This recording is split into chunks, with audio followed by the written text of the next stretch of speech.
அழகான கிராமத்துல ராமு என்பவர் வசிச்சுட்டு வந்தாரு. அவரு ரொம்ப நேர்மையானவர். அவர் ஒரு விவசாயி. ஆனா எல்லா மக்களுக்கும் உதவி செய்வாரு. ரொம்ப நேர்மையானவர். ஏதாவது கீழே பணம் கிடைத்தாலும் திருப்பி கொடுத்துருவாரு. அவ்வளோ நேர்மையானவர். அதே கிராமத்தில் ஜமீன்தார் ஒருத்தர் வசிச்சுட்டு வந்தார்.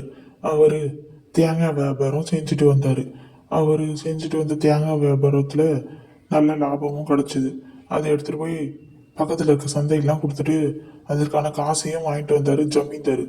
வர வழியில் காட்டுப்பாதையில் வந்துட்டே இருக்கும்போது ஜமீன்தார் அந்த பணத்தை எங்கேயோ தவற விட்டுட்டாரு. அவரு கொஞ்ச நேரம் காட்டுல இலைப்பாரலாம் சொல்லிட்டு கீழே அமர்ந்திருந்தாரு. அந்த நேரத்துல அந்த பணத்தை எங்கேயோ தவற விட்டுட்டாரு காட்டுல.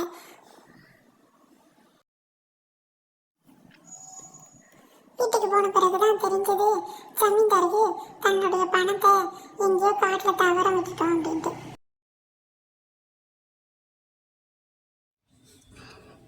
டேய் முத்து, என்னோட பணத்தை நான் வரும் வழியில் எங்கேயோ தவற விட்டுட்டேன்டா.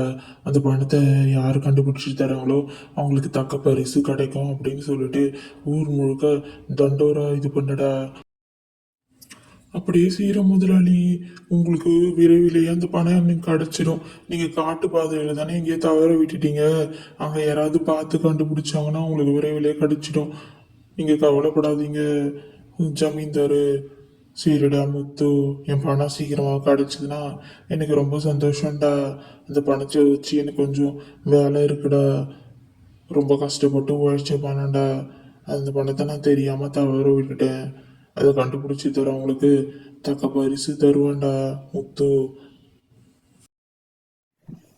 அதே சமயத்துல ராமு பக்கத்து காட்டுல இருக்க ஏதோ ஒரு வேலையை பார்க்கறதுக்காக சென்றான். ராமு பக்கத்து ஊருக்கு அப்படியே போயிட்டு தன் அக்காவை பார்த்துட்டு வரலாம் அப்படின்னு சொல்லிட்டு காட்டு பாதையில போயிட்டு இருந்தான் ராமு. அப்போ காட்டு வழியா போயிட்டே இருக்கும்போது அவனுக்கு ஒரு ஒரு பை ஒன்று கிடைத்தது. அந்த பை என்னென்று பார்த்தால் அதில் பொற்காசுகள் இருந்தன. இந்த பையை யாரோ தவற விட்டிருப்பாங்க அப்படின்னு நினைச்சான் ராமு. இந்த பைய யாரோ தவற விட்டுருப்பாங்கன்னு நினைக்கிறேன். இதுல நிறைய பொற்காசுகள்லாம் இருக்குது. இதை யாரோடதுன்னு கேட்டு விசாரிச்சு அவங்க கிட்ட நம்ம ஒப்படைச்சிடணும் அப்படின்னு சொல்லிட்டு இருந்தார் ராமு. இந்த பைய நம்ம கரெக்டாக ஒப்படைச்சாதான் நம்மளுக்கு நைட்டு தூக்கமே வரும் அப்படின்னு சொல்லிட்டு இருந்தார் ராமு. இதை கரெக்டாக எடுத்துட்டு போய் இந்த ஊரிய நபரிடம் கொடுத்து விட வேண்டும் என்று நினைத்தான் ராமு. அதே சமயத்தில் ஒரு அடிப்பட்ட புறா ஒன்று இருந்தது. அதற்கு தண்ணீர் தெளித்து அதை குணப்படுத்தினான் ராமு. அந்த அளவிற்கு நல்ல குணமுடையவன் ராமு. அதனாலே அந்த கிராம மக்களுக்கு எல்லாருக்கும் ராமுவை ரொம்ப பிடிக்கும்.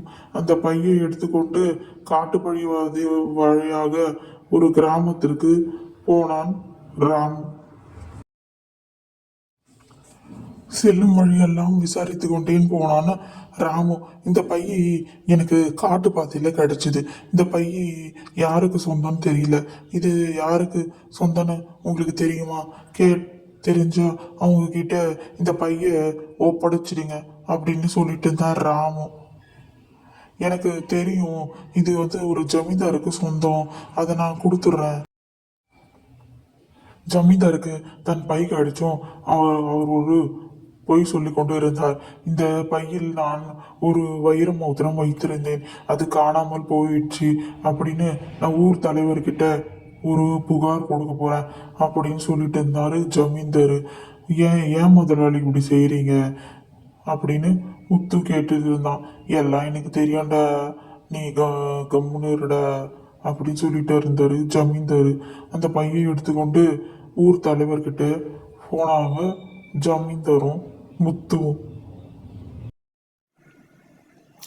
ஊர் தலைவரே உடனே நீ தண்டோரா போடும்போது இந்த பையில வைர மோதிரம் இருக்குதுன்னு சொல்லவே இல்லை.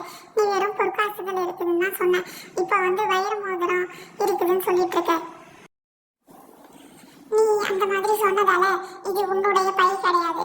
அதனால இந்த பை உனக்கு சொந்தமான பை கிடையாது அப்படின்னு ஊர் தலைவரை சொல்லிட்டு இருந்தார். ஆமாங்க தலைவரே, நான் கண்டுபிடிக்கும் போது இந்த பையில வெறும் பொற்காசுகள் மட்டும்தான் இருந்தது. அதனால இந்த பையில எந்த வைர மோதிரமும் இல்லை, இதுவும் இல்லை. அதனால ஊர் தலைவர் என்ன தீர்ப்பு சொன்னார்னா, இந்த பொற்காசுகள் உள்ள பை வந்து ராமுக்கு சொந்தம், 10 பங்கு வந்து கோயிலுக்கு நீ கொடுத்துடணும் அப்படின்னு சொல்லிட்டு ராமு கிட்ட அந்த பைய கொடுத்துறாரு. ராமுவும் சந்தோஷமா அந்த பைய எடுத்துட்டு தன் ஊர்ல போயிட்டு ஒரு தொழில் தொடங்கலாம்னு சொல்லிட்டு போயிட்டான் ராமு.